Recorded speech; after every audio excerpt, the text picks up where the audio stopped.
3장 14절에서 22절까지의 말씀, 우리 저와 여러분 한 줄씩 교독하시고 마지막 22절은 다 같이 한 목소리로 공독하시겠습니다. 라오디게아 교회의 사자에게 편지하라. 아멘이시오. 충성되고 참된 증인이시오. 하나님의 창조의 근본이신 이가 이르시되 내가 내 힘을 아나니 내가 차지도 아니하고 뜨겁지도 아니하다. 내가 차든지 뜨겁든지 하기를 원하노라.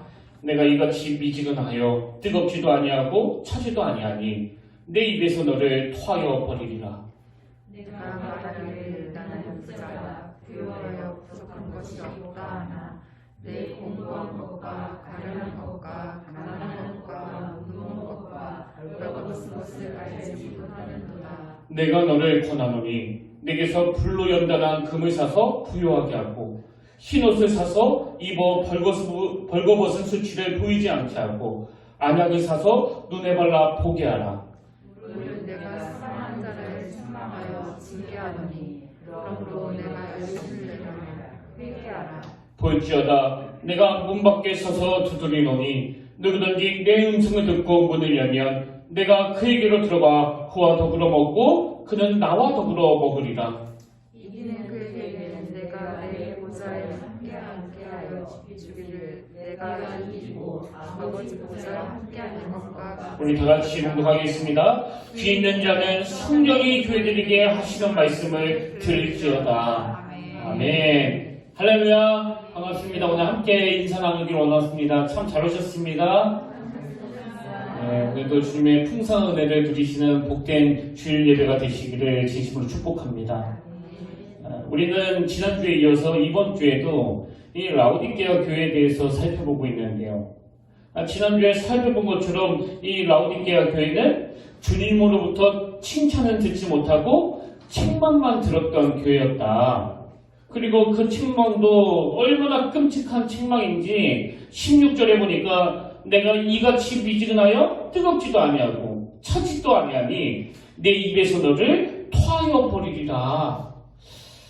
이게 글쎄요.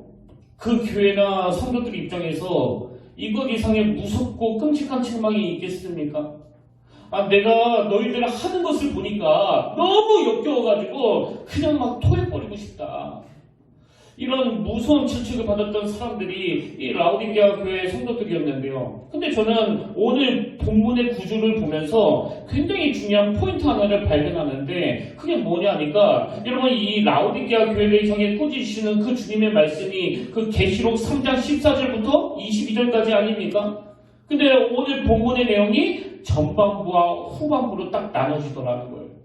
그리고 이 전반부와 후반부를 나누는 그 분기점, 이 분기점이 바로 18절 처음에 나오는 이 한마디인데요. 참 무슨 말씀이 나옵니까? 내가 너를 권하노니입니다. 내가 너를 권하노니. 그러니까 오늘 본문의 전반부 14절부터 17절까지는 그 라오디게아 교회의 성도들을 향한 주님의 그 무서운 질책. 자, 그 앞에 나오는 17절을 보십시오. 내가 말하기를 나는 부자라. 부유하여 부족한 것이 없다. 나 내 공부한 것과 가련한 것과 가난한 것과 눈먼 것과 벌거벗은 것을 알지 못하는도다. 사실 이 하나하나가 너무나 비참한 거 아닙니까? 너희 공부한 거, 가련한 거, 가난한 거, 눈먼 거, 벌거벗은 것, 이런 것들을 알지 못하는 비참한 상태이다. 이렇게 상상을 초월할 정도로 변질되고 타락하고 그야말로 그들의 역겨운 그 영적 상태를 드러내는 게 이 전반부인 17절까지의 상황을 묘사하는 거라면 바로 그 다음에 나오는 주님의 이 한마디 내가 너를 권하노니 이 한마디가 그 희망이라고는 눈 씻고 찾아보기 어려운 그 라오디게아 교회를 대반전으로 이끌 수 있는 그런 단초를 제공하는 거 아닙니까? 내가 너를 권하노니 이 말씀만 있으면 희망이 있는 거거든요. 내가 너를 권하노니 이 말씀 안에는 여전히 그 비참한 상태에 빠져있는 이 라오디게아 교회 성도라 할지라도 내가 절대로 포기하지 않겠다는 이 희망의 메시지를 담겨있는 거거든요. 그래서 오늘 설교 제목을 내가 너를 권하노니 이렇게 정했는데요. 제가 이런 관점으로 본문을 쭉 읽다가 보니까 이 명암이 암과 명이네요. 전반부는 너무너무 어두운 먹구름으로 꽉 차있던 그런 말씀이었지만 그러나 내가 너를 권하노니 이 한마디를 기점으로 암이 명으로 바뀌어지는 것을 볼 수가 있더라는 겁니다. 그래서 여러분 교회는요, 뭐 얼마나 거룩하고 얼마나 순결하고 얼마나 깨끗한 사람들이 모여있는 것을 드러내는 게 아닙니다. 교회는 참 라오디게아 교회 성도들 이상으로 너무나 비참하고 초라한 자리에 빠져있다 할지라도 교회의 교회됨은 주님의 이 한마디요, 내가 너를 권하노니 이 말씀에 반응만 할 수 있다면 대반전의 역사가 일어날 수 있다는 그 말씀이거든요. 우리가 지금 매 주일마다 그 피곤한 육신을 이끌고 이 본당으로 또 각 가정에서 이렇게 예배를 드리는 이유가 다 이 한마디를 듣기 위한 거 아닙니까? 내가 너를 권하노니. 제가 지난 시간에도 말씀을 드렸지만 그 7교회 중에서 가장 무서운 책망을 들었던 이 라오디게아 교회를 제가 2주 동안 살펴보기로 결정한 것은 바로 이 점 때문이에요. 뭐 우리가 이 라오디게아 교회 성도들보다 낫습니까? 라오디게아 교회 성도들이 주님으로부터 들었던 이 책망, 너희들이 차기도 뜨겁지도 않은 그 미지근한 상태라는 이 책망의 말씀을 뭐 우리는 피할 자신이 있습니까? 뭐 더하면 더했지 절대로 덜하지 않다고 생각합니다. 그러나 오늘도 우리가 희망을 가지는 것은 이미 22절에서 귀 있는 자는 성령이 교회들에게 하시는 말씀을 들을지어다. 이 말씀이 우리에게 소망이 되기 때문이에요. 그래서 우리는 이 설교 다 듣고 이렇게 이야기해야 됩니다. 뭐 주님, 나는 이 라오디게아 교회 성도들 그 악한 것들하고는 전혀 다릅니다. 확연히 다릅니다. 이렇게 결론을 맺을 것이 아니라 귀 있는 자는 들으라 하신 주님, 내가 참 아픈 마음으로 주님의 이 권면, 주님의 이 책망의 말씀을 듣고 수용하기를 원합니다. 이게 이번 사순절에 우리가 보여줘야 될 모습 아닙니까?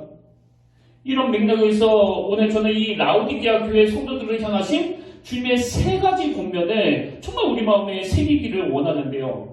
여러분, 이 라오디게아 교회를 향하신 그 타락한 교회를 향하신 주님의 첫 번째 권면이 뭐냐? 내게서 불로 연단한 금을 사서 부유하게 하라. 18절에 있는 말씀 그대로입니다. 내가 너를 권하노니 내게서 불로 연단한 금을 사서 부유하게 하고, 여기 보면 이 불로 연단한 금을 사라, 그냥 금을 사라고 하지 않고 불로 연단한 금을 사라. 지금 금의 특징을 이렇게 표현하고 있는데요. 여러분, 이 말씀을 이해하시려면 베드로전서 1장 7절을 보셔야 됩니다. 잘 세번역으로 보십시오. 하나님께서는 여러분의 믿음을 단련하셔서, 하나님께서는 여러분의 믿음을 단련하셔서 불로 단련하지만 결국 없어지고 마는 금보다 더 귀한 것이 되게 하시며 예수 그리스도께서 나타나실 때에 여러분에게 칭찬과 영광과 존귀를 얻게 해주십니다. 이 놀라운 칭찬과 영광과 존귀를 얻게 하는 그 모든 출발점이 불로 금을 연단하듯이 너희의 믿음을 단련하는 일에서부터 시작한다는 거예요. 그래서 여러분, 이 믿음이라는 건 이런 연단의 과정을 통해서 굳세어져 가는 성질을 갖고 있다는 걸 여러분 잘 아셔야 됩니다. 제가 이 연단, 이 단어를 국어사전에서 찾아보니까요, 쇠붙이를 불에 달고는 두들겨서 단단하게 함, 이게 연단이고요. 그리고 또 하나 연단이 뭐냐? 몸과 마음을 굳세게 함. 그래서 이것들을 쭉 종합해보니까 이 하나님 나라의 훈련, 믿음이 성장하도록 훈련시키는 이 가장 강력한 특징은 쇠붙이를 불에 달고 두들겨서 단단하게 하는 것처럼 이런 연단의 과정을 통해서 우리의 믿음을 더 강하게 혹은 완전히 새롭게 만들어준다는 거예요. 지금 저는요, 저도 물론이고 오늘 교회가 이 라오디게아 교회 이상으로 너무나 편해지는 건 아닌가? 지금 한 걱정을 하고 있습니다. 다 아시지만 이 코로나19가 이제 2년을 넘어 2년 반을 지나가고 있는데요. 제가 이야기를 들어보니까 많은 성도님들이 처음에는 교회 가기도 못하고 영상으로 예배드린 걸 너무 가슴 아파하고 그랬는데 이제는 너무 편하다, 그런 이야기를 한다는 거예요. 일찍 안 일어나도 되고 또 옷 안 갈아입어도 되고. 그럼 뭐 우리 교회도 마찬가지 아닙니까? 코로나가 딱 터지고 나서부터 지금까지 교회에 단 한 번도 나오지 않는 그런 성도님이 계시잖아요. 그래서 우리 교회도 신앙생활이 너무나 좋아지고 편해져서 이제는 이 코로나가 끝나도 그냥 막 계속 이렇게 예배드리지 뭐 이런 생각을 하시는 분이 계실까봐 크게 저는 걱정이에요. 여러분, 저는 이 코로나19라고 하는 한 번도 겪어보지 못한 참 가슴 아픈 사태가 하나님께서 우리에게 주시는 연단이 되기를 원합니다. 사단의 너무나 무서운 악한 공격. 너 그냥 편안하게 신앙생활 해라. 교회에서 예배드리는 거나 그리고 집에서 예배드리는 건 뭐가 다르냐. 여러분 꼭 기억하십시오. 신앙생활이라는 것은 불로 금을 연단하듯이 이 연단의 과정을 통해서 굳세어져 가는 거라는 거. 그래서 여기 나오는 불로 연단한 금을 사서 부유하게 하고 이 말씀을 잘 이해하시려면 신명기 8장 3절 광야길에 있었던 그 이스라엘 백성들을 한번 연상해 보십시오. 너를 낮추시며 너를 줄이게 하시며 이게 바로 연단 아닙니까? 그 결핍이 많은 광야길 가운데 하나님께서는 너를 낮추시며 너를 주시게 하시며 또 너도 알지 못하며 내 조상들도 알지 못하던 만나를 내게 먹이신 것은 사람이 떡으로만 사는 것이 아니요 여호와의 입에서 나오는 모든 말씀으로 사는 줄을 내가 알게 하려 하심이니라. 무슨 뜻입니까? 모든 게 결핍이니까 감춰진 게 하나도 없으니까 주님께서 이 만나를 허락하지 않으시면 이 만나를 내려주지 않으시면 내 식사조차도 어떻게 될지 모른다는 이 두려운 모든 상황들이 하나님의 그 훈련 과정이라는 거예요. 그래서 그 과정을 통해서 주님께서는 그들이 뭘 알기를 원하시는 겁니까? 여호와의 입에서 나오는 모든 말씀으로 내가 사는 존재라는 걸 철저하게 인식하게 하신다는 거예요. 뭐 자주 말씀드리지만요. 저는 20대 때 하나님이 강제로 뭐 너무나 강팍한 저를 도저히 변화시키기가 어려우니까 저를 그 어려운 환경 속으로 그냥 막 집어던져 버리셨어요. 그래서 뭐 아무것도 모르고 철없이 살던 제가 이 고등학교를 딱 졸업하자마자 이제 돈을 벌기 위해서 사회로 나가게 됐는데요. 뭐 그 다음날부터는 말로 다 할 수 없는 그 억장이 무너지는 일들이 제 앞에 펼쳐지는 겁니다. 그때 제가 눈물 젖은 빵을 먹으면서 흘렸던 눈물은요, 진짜 과장이 아니라 이 큰 통으로 하나는 나왔을 거예요. 이 큰 통. 뭐 길 가면서 울고, 버스 안에서도 울고, 수치스러워서 울고, 또 몸이 고단해서 울고. 그 세수를 하다가 보면 맨날 코피가 터지는 이 억장이 무너지는 과정을 제가 8년 동안 보내면서 너무나 많은 그런 연단을 경험을 했는데요. 그리고는 그 다음부터는 대학교에 들어가서 이제는 뭐 그 힘든 일 안 해도 되니까 막 너무나 좋아했는데 그때부터는 이제 외로움. 아는 사람이 하나도 없는 그 사역지에서 결혼도 안 한 아들이 그 홀로 생활을 하는데 제가 막 너무나 외롭고 답답해서 막 제 가슴이 터질 것 같은 거예요. 하여튼 제 가슴은 그 주인 잘못 만나가지고 막 너무 좋아서 뭐 터질 것 같고 하나님의 은혜 때문에 그리고 또 너무 외로워서 터질 것 같고 뭐 안 터지고 있는 게 참 신기한 노릇인데 그렇게 결혼하기 전까지 제가 말로 다 할 수 없는 그런 외로움의 시간들을 보냈는데요. 사역 초기에는 제가 그 교회 숙소에서 그 평일에 혼자 남아가지고 하루에 딱 그 세 마디 말도 못할 때가 너무나 많으니까요.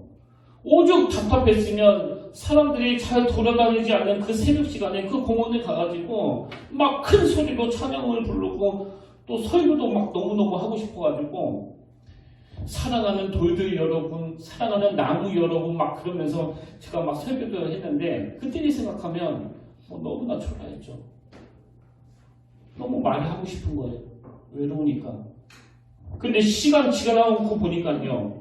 그렇게 가정 형편이 어려워서 너무나 힘들게 그 육체 노동을 해야 했던 그 가혹했던 8년이라는 세월이 그리고 사역 시작하고 결혼하기 전까지 한 10년 동안 제가 겪었던 그 외로움의 시간들이 알고 봤더니 딱 이 훈련인 겁니다. 너를 낮추시고 너를 죽이게 하시며 또 너도 알지 못하며 내 조상들도 알지 못하던 만나를 내게 먹이신 것은 사람이 떡으로만 사는 것이 아니요 여호와의 입에서 나오는 모든 말씀으로 사는 줄을 내가 알게 하려 하심이라. 그래서 저는요, 지금도 이 두 가지는 그 겁이 안 나는 사람이에요. 하나는 뭐 내가 사역을 하다가 교회에서 쫓겨나는 거. 어차피 내가 그 변기 닦는 일부터 시작을 했는데 뭐 내가 처박혀 봐야 그 일밖에 더 하겠습니까? 그건 별로 겁 안 나요. 그리고 또 한 가지 겁이 안 나는데 제가 그 신학교에 들어가면서부터 말로 다 할 수 없는 그 외로움의 시간들을 보내면서 그리고 이 평택에 왔을 때도 마찬가지예요. 사람이 떡으로만 사는 것이 아니요 여호와의 입에서 나오는 모든 말씀으로 사는 줄을 내가 알게 하려 하십니다. 제가 외로움을 느낄 때마다 이 말씀으로 위로를 받았기 때문에 저희도 말씀드렸지만 제가 다시 뭐 혼자가 되는 거? 그것도 별로 겁나지 않습니다.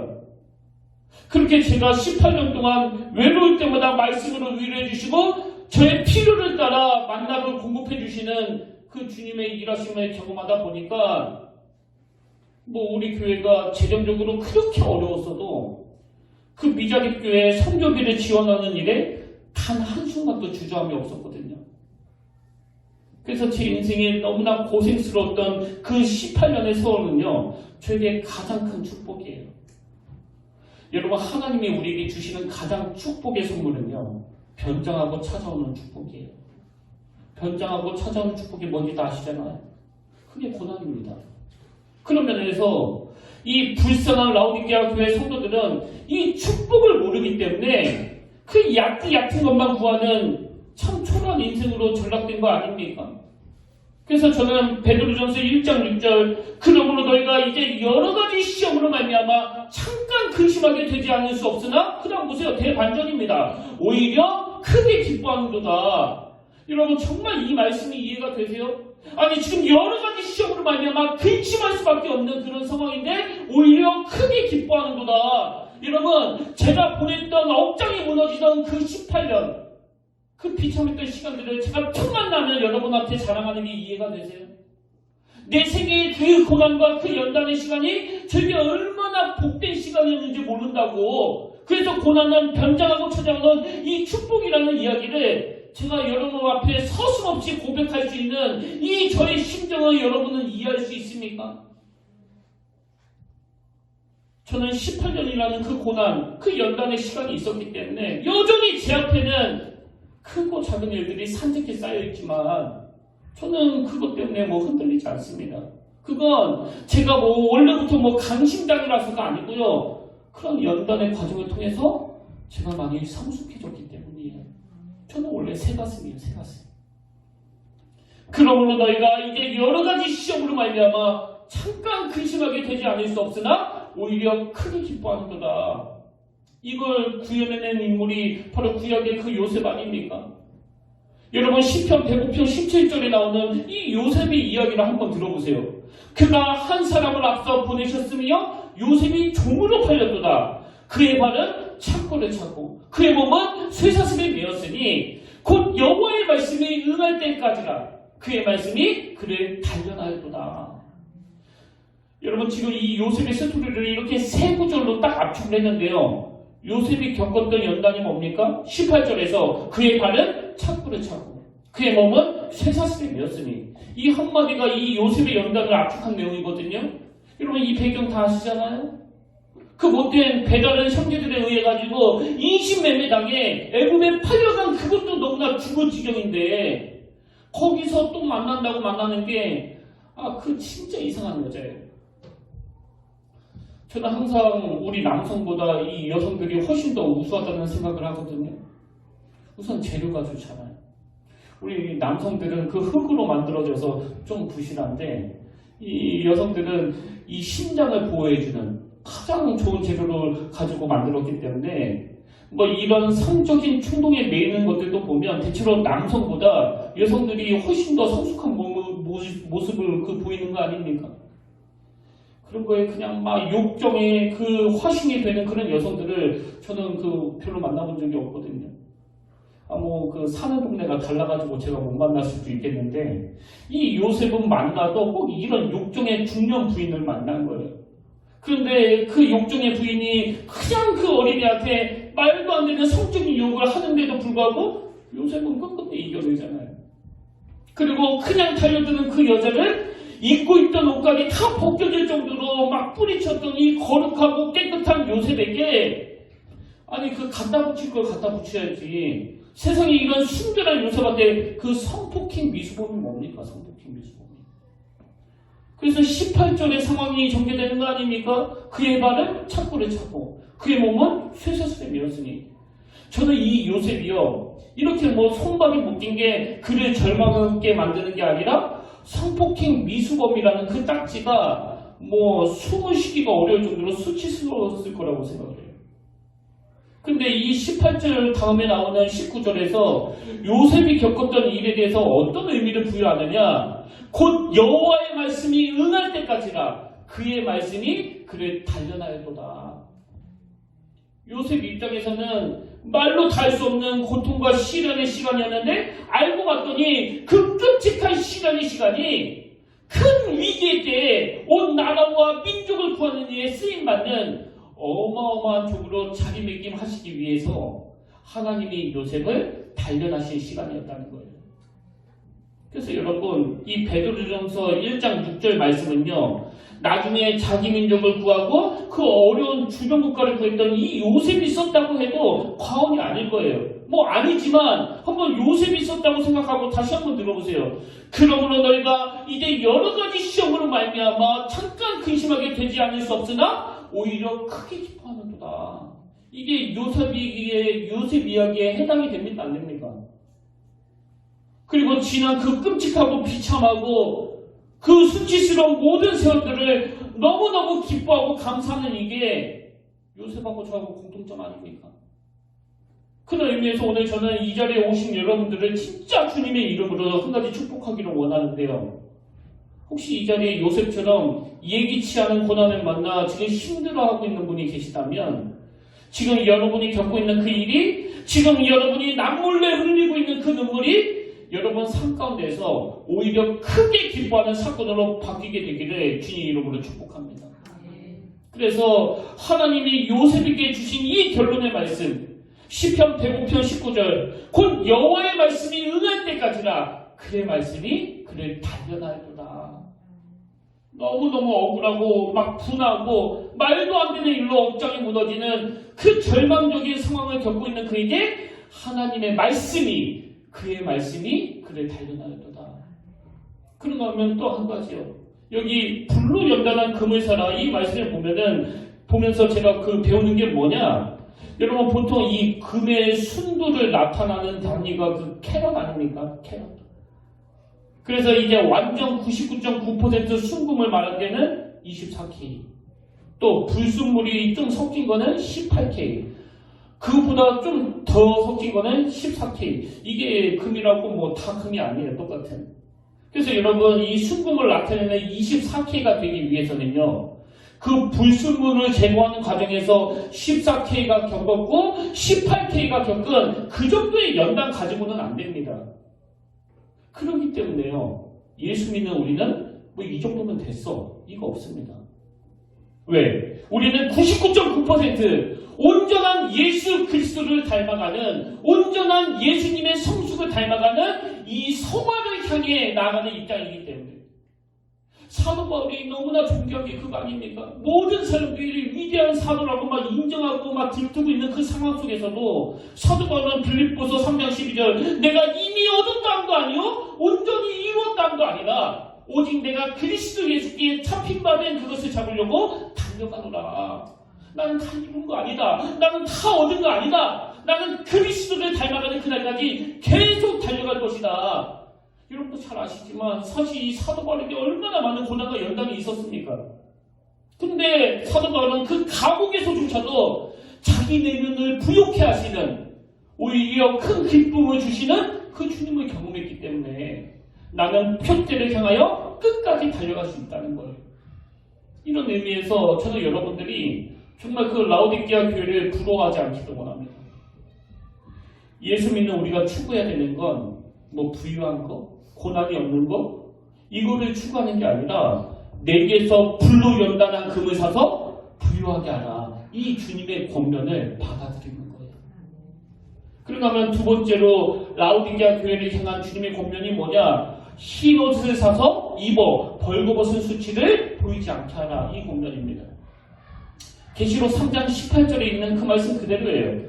내가 너를 권하노니 내게서 불로 연단한 금을 사서 부유하게 하고 그 다음에 흰옷을 사서 입어 벌거벗은 수치를 보이지 않게 하고 이 흰옷을 사서 입어 이 표현은요 바로 앞에 나오는 계시록 3장 4절 그러나 사대에 그 옷을 더럽히지 아니한 자 몇 명이 내게 있어 흰옷을 입고 나와 함께 다니리니 또 5절 이기는 자는 이와 같이 흰옷을 입을 것이요 내가 그 이름을 생명책에서 결코 지우지 아니하고 지금 이렇게 흰옷을 입었다 흰옷을 입을 것이요 이런 표현들은요 한마디로 말하면 하나님을 위한 구별됨이에요.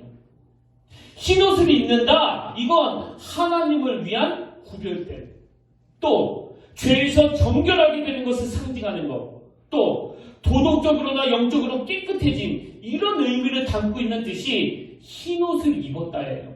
그러니까 이 두 번째 권면은 흰옷을 사서 입으라 이 말씀 속에는요 그 당시 우상 숭배와 악한 음행에 물들였던 이 라오디게아 성도들에게 그 악한 짓 좀 청산 좀 하고 거룩을 추구해라. 성결을 좀 추구해라. 그 음란한 자리에 좀 빠져있지 좀 말거라. 이 권면 아니겠습니까? 여러분 우리는 어떻습니까 지금? 여러분은 이 세상과 구별된 그 흰옷을 입고 다니세요? 그러니까 이사야 1장 18절 여호와께서 말씀하시되 오라 우리가 서로 변론하자 너희의 죄가 주홍같을지라도 눈물같이 씌어질 것이요 진홍같이 붉을지라도 양털같이 희게 되리라. 그래서 여러분 우리가 정말 주님의 십자가를 의지하는 그 주님으로부터 흰옷을 사서 입는 사람들이 되기 위해서는요 늘 악한 이 시대에 물들지 않으려고 그 유튜브 같은 거 그 컴퓨터 클릭하는 것조차도 막 긴장하셔야 돼요. 왜?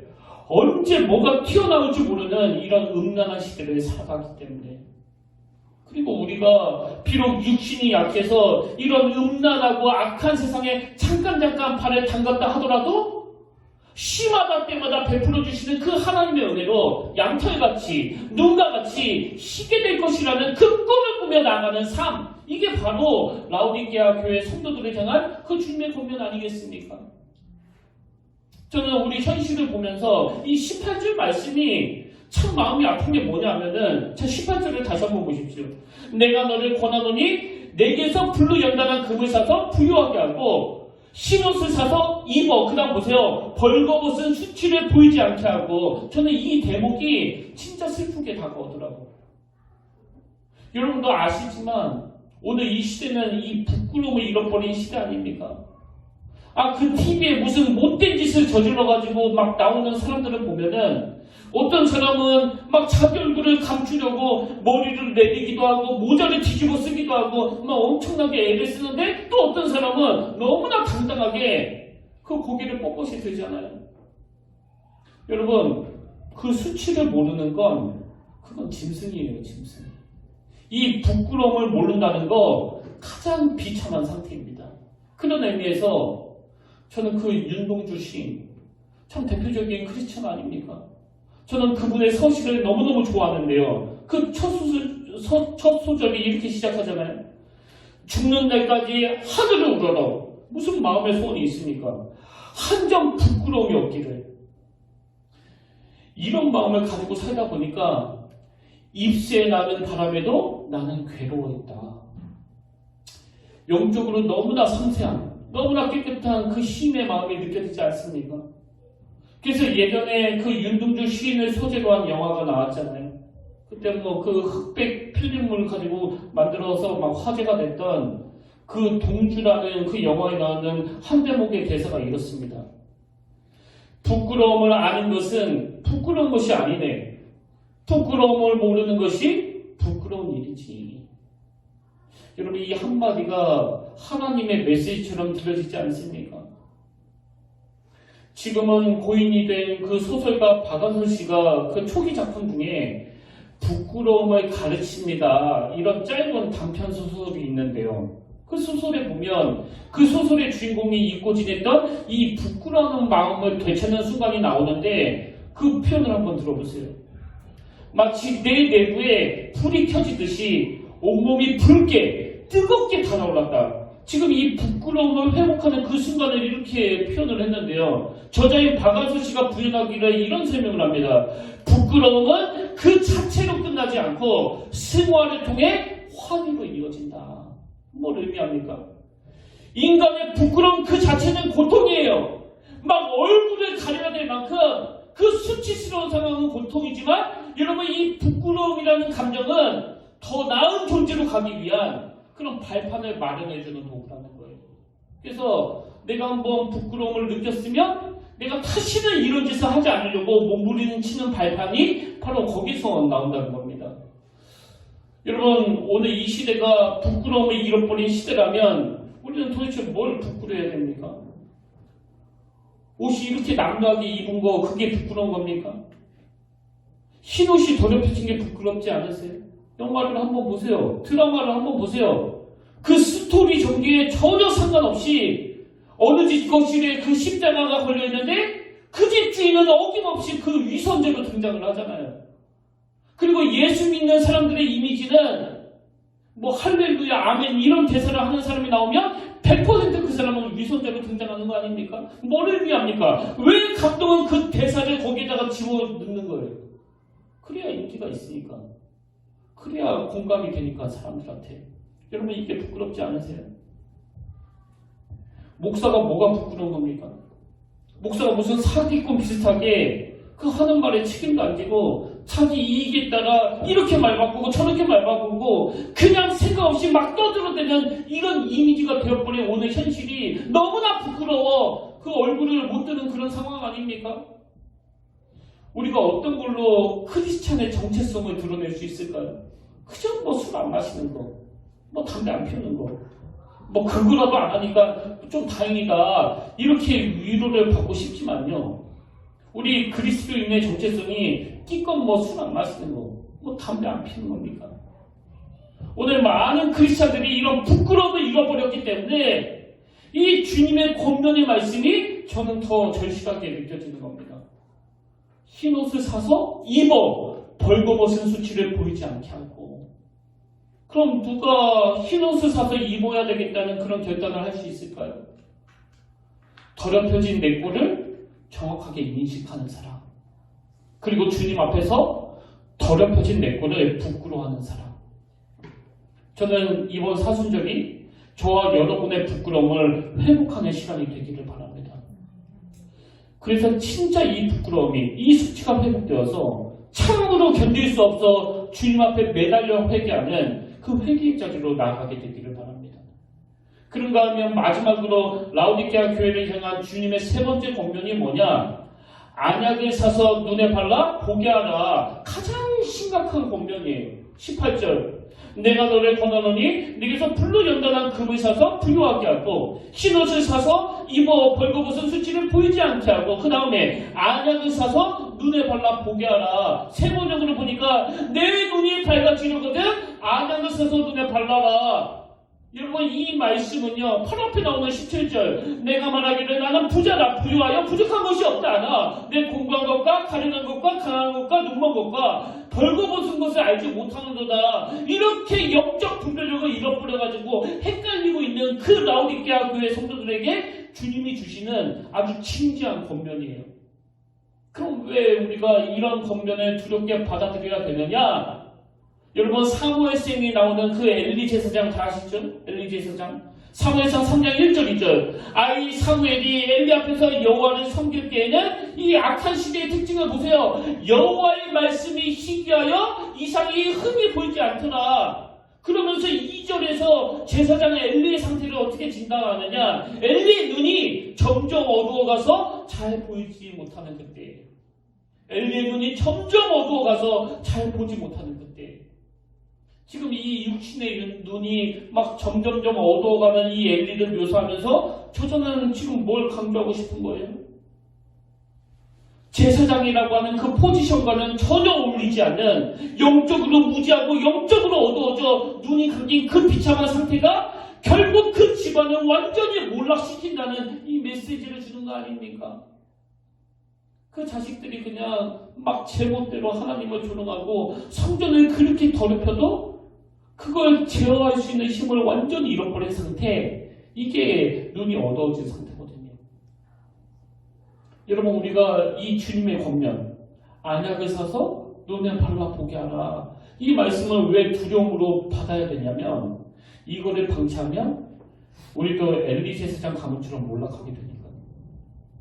그건 삼손도 마찬가지 아닙니까? 여러분이 잘 아시지만 삼손도 사사기 16장 21절에서 블레셋 사람들이 그를 붙잡아 그의 눈을 빼고 끌고 가사에 내려가 노줄로 매고 그에게 옥에서 맷줄을 돌리게 하였더라. 하나님은 지금 이 삼손의 눈이 빠지는 이 사건을 통해서 우리에게 무슨 메시지가 선포되기를 원하십니까?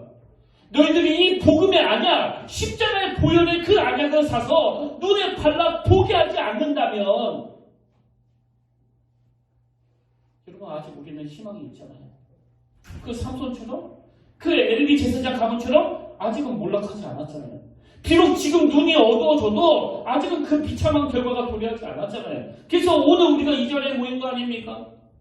저는 저와 여러분이 이 사순절 말씀을 통해서 십자가 보혈의 안약을 사서 어두워진 영안이 열려지기를, 이 십자가 보혈의 안약을 사서 영적인 안목이 다 사라져버린 우리의 눈이 다시 밝아지기를 원합니다. 이처럼 라오디게아 교회를 향한 주님의 세 가지 권면을 담고 있는 이 18절 말씀이 너무너무 소중한데요. 근데 여러분, 이 구절을 자세히 보면 공통점이 하나 있습니다. 자, 18절을 보십시오. 내가 너를 권하노니 내게서 불로 연단한 금을 사서 부유하게 하고, 흰옷을 사서 입어 벌거벗은 수치를 보이지 않게 하고, 안약을 사서 눈에 발라 보게 하라. 공통점이 뭡니까? 금을 사라, 흰옷을 사라, 안약을 사라. 근데 여기서 중요한 게 뭐냐? 이 세 가지를 어디에서 사라는 거예요? 내가 너를 권하노니 내게서, 이 주님에게서 사라는 거예요. 뭘 의미합니까? 그 라오디게아 교회들이 착각하고 있는 것처럼 나는 부자야, 나는 물질적으로 부유해, 이게 그들의 그 비참한 영적 상태를 회복시켜주는 대안이 못 된다는 거예요. 그래서 내게서 사라는 거 아닙니까? 내게서. 그렇기 때문에 제가 지난주에 말씀드렸듯이 마지막 20절에서 우리 주님이 볼지어다 내가 문 밖에 서서 두드리노니 누구든지 내 음성을 듣고 문을 열면 내가 그에게로 들어가 그와 더불어 먹고 그는 나와 더불어 먹으리라. 여러분, 이 말씀은요, 무슨 초신자에게 주신 말씀이 아니에요. 예수 잘 믿는다고 착각하고 있는 그 라오디게아 교회 성도들에게 주신 말씀이에요. 그래서 이 20절의 말씀의 의미가 뭐라고요? 지금 너희들이 누리는 그 물질적인 풍요함 때문에 나는 부자다, 부유하여 부족한 것이 없다, 이런 생각에 지금 빠져 있지만 나와의 교제 없이는 너희가 절대로 영적으로 부유해질 수 없어. 마지막 한 가지만 더 살펴보고 말씀을 정리하려고 하는데요. 좀 전에 살펴본 18절을 다시 보십시오. 내가 너를 권하노니 내게서 불로 연단한 금을 사서 부유하게 하고, 흰옷을 사서 입어 벌거벗은 수치를 보이지 않게 하고, 안약을 사서 눈에 발라 보게 하라. 지금 여기 금을 사서, 흰옷을 사서, 또 안약을 사서 이렇게 반복적으로 사다가 나오는데요. 이 단어는 헬라어로 아고라조라는 단어예요. 이 아고라조라는 단어는 이 사다라는 의미도 있지만 속량하다, 구원하다, 이런 뜻을 담고 있는 단어거든요. 그러니까 결론적으로 이 18절에 나오는 내게서 금을 사고 흰옷을 사고 안약을 사고 발라다, 이 주님의 말씀은요, 이미 너희들은 내가 십자가의 그 희생으로 값을 지불하고 산 존재이기 때문에 주님께서 친히 너희를 연단하시고, 주님께서 친히 너희를 성결케 하시고, 주님께서 너희들의 그 어두운 영안을 친히 열어주시겠다고 하는 주님의 그 강한 의지가 표현하는 말씀이라는 거예요. 그리고 우리는 이 말씀을 붙잡아야 된다는 겁니다. 뭐 이 사다 이 표현을 보면서 내가 또 뭘 사야 되지? 내가 또 뭘 노력해야 되지? 이건 그런 뜻이 아니에요. 이미 주님이 사셨어요. 이미 속량하셨습니다. 이미 구원하셨습니다. 이 말씀의 너무나 소중한 핵심은 지금 너희들이 영적으로 너무나 비참한 상태에 빠져 있다. 그러나 주님의 의지가 뭡니까? 그러나 이미 그 십자가 희생으로 내 백성이 된 너희들을 내가 친히 연단하고 내가 친히 거룩과 성결의 자리로 인도하고 내가 친히 그 어두워진 영혼을 뜨게 만들어주겠다. 우리가 사순절에 진짜 붙잡아야 되는 가장 소중한 메시지예요. 우리 이 확신을 가지고 함께 찬송가 259장 불렀으면 좋겠는데요. 저는 이 찬양을 부르면서 정말 마음에 뜨거움이 막 몰려왔습니다. 예수 십자가의 흘린 피로써 그대는 씻겨 있는가? 더러운 죄 희귀하는 능력을 그대는 참 의지하는가? 3절에 보니까요. 주님 예수 다시 올 때 그대는 영접할 예복이 있는가? 그대 몸은 거룩한 곳 천국에 들어갈 준비가 됐는가? 지금 이 흰옷을 입은 사람들을 묘사하는데 제가 눈물로 부르는 게 바로 4절이에요. 모든 죄의 더러워진 예복을 주 앞에 지금 다 벗어서 샘물같이 솟아나는 보혈로 눈보다 터에게 씻으라. 다시 말씀드립니다. 이미 주님의 그 십자가 보혈로 금을 사고 흰옷을 사고 안약을 사 바를 수 있도록 모든 은혜를 베풀어 주신 그 주님께서 오늘 우리에게 말씀해 주십니다. 내가 친히 너희들을 연단하고 내가 친히 너희들을 거룩과 성결의 자리로 인도하기를 원하고 내가 친히 어두워진 영혼을 열어주기를 원한다. 여러분 이 주님의 마음을 여러분 마음에 담으시면서 아버지 모든 더러워진 예복을 주님 앞에 지금 다 벗어서 샘물같이 솟아나는 그 십자가 보혈로 눈같이 희게 씻겨주시기를 사모하고 또 사모합니다. 우리 한번 이 찬양 우리 진심으로 고백하며 함께 불러보지 않으시겠습니까? 예수 십자가에 흘린 피로써 그대는 씻겨 있는가? 모든 죄의 더러워진 예복을 주 앞에 지금 다 벗어서 샘물같이 솟아나는 걸로 보혈로 눈보다 더 있게 씻으라. 우리 가사를 생각하고 또 말씀을 기억하시면서 함께 찬양하도록 합니다.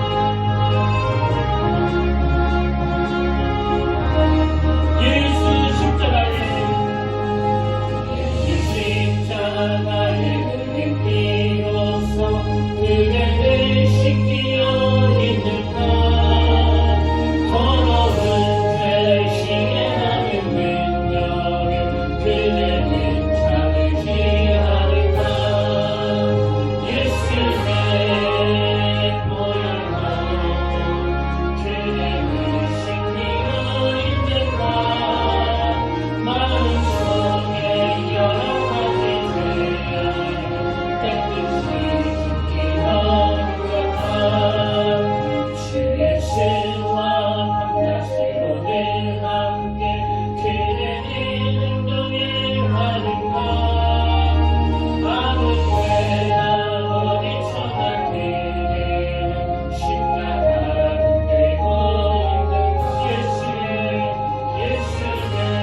백성을 향하신 주님의 그 권면의 말씀을 우리 모두가 참 아픈 마음으로 수용하기를 원합니다.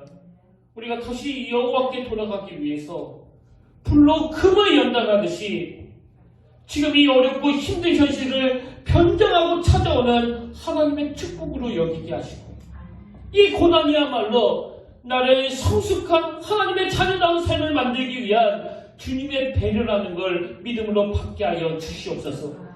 그리고 하나님 아버지, 우리에게 이 흰옷이 마련되기를 원합니다.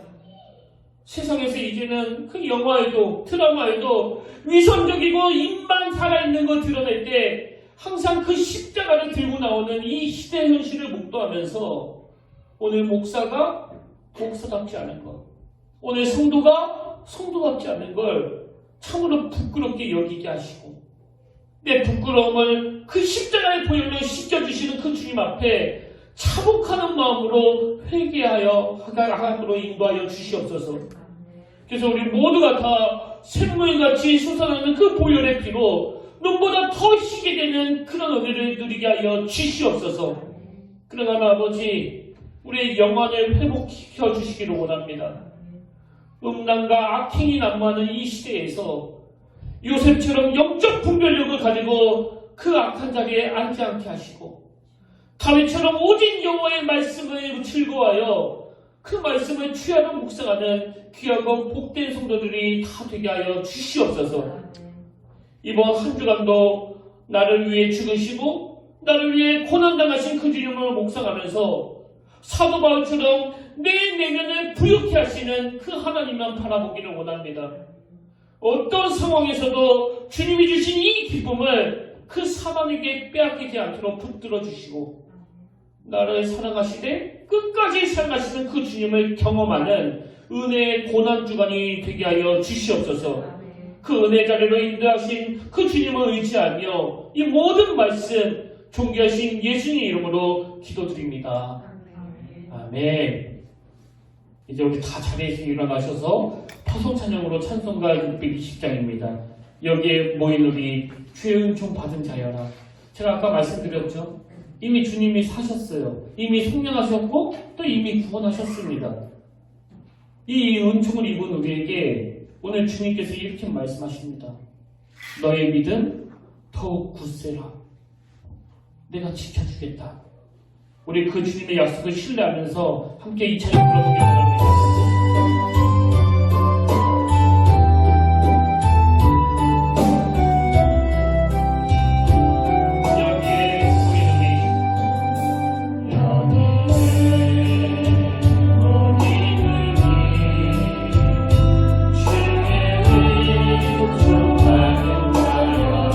주께서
예수의 피가 우리를 모든 죄에서 깨끗하게 하실 것이요. 만약 우리가 죄가 없다고 말하면 스스로 속이고 또 그 진리가 우리 속에 있지 아니할 것이요. 만약 우리가 우리 죄를 자박하면 그는 미쁘시고 의로우사 우리 죄를 사하시며 우리를 모든 불의에서 깨끗하게 하실 것이니라. 하나님, 거룩의 능력을 잃어버리고도 부끄러워하지 않았던 세상 속에서 예수 믿는 자들이 너무나 수치와 조롱 가운데 빠져있음에도 불구하고 그 모습을 부끄러워하지 못했던 저희들의 영적인 무지함을 주님 앞에 회개합니다. 아버지, 십자가 보혈의 안약을 사서 이 시간 눈에 발라 우리의 영혼이 열리게 하시고 십자가 보혈의 능력으로 우리 입술에서 회개가 터져나오게 하시며 그 무너진 거룩의 기준이 다시 회복되게 하여 주시옵소서. 아버지, 이번 주부터 주님의 그 고난에 같이 참여하기를 원합니다. 이 고난 주간 우리가 겪고 있는 이 고난이 주님이 우리에게 흰옷을 입혀주시기 위한 변장하고 찾아오는 그런 축복으로 받아들일 수 있도록 인도하여 주시고, 너무나 편해진 우리 신앙생활이 다시 열심을 회복하는 그런 은혜의 때가 되도록 우리 평택교회와 각 가정에 능력을 더하여 주시옵소서.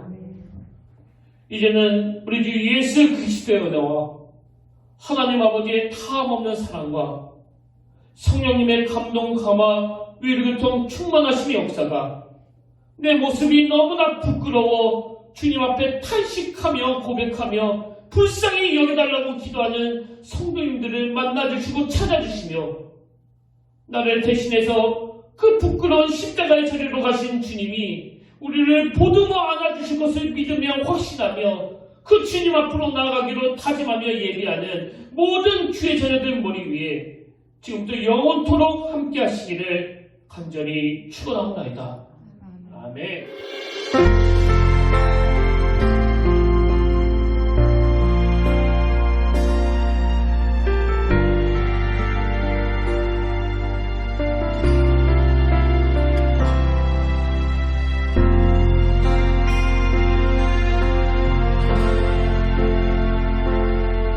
지금 서 있는 이곳에서 높임을 받으소서. 내가 밟는 땅 주님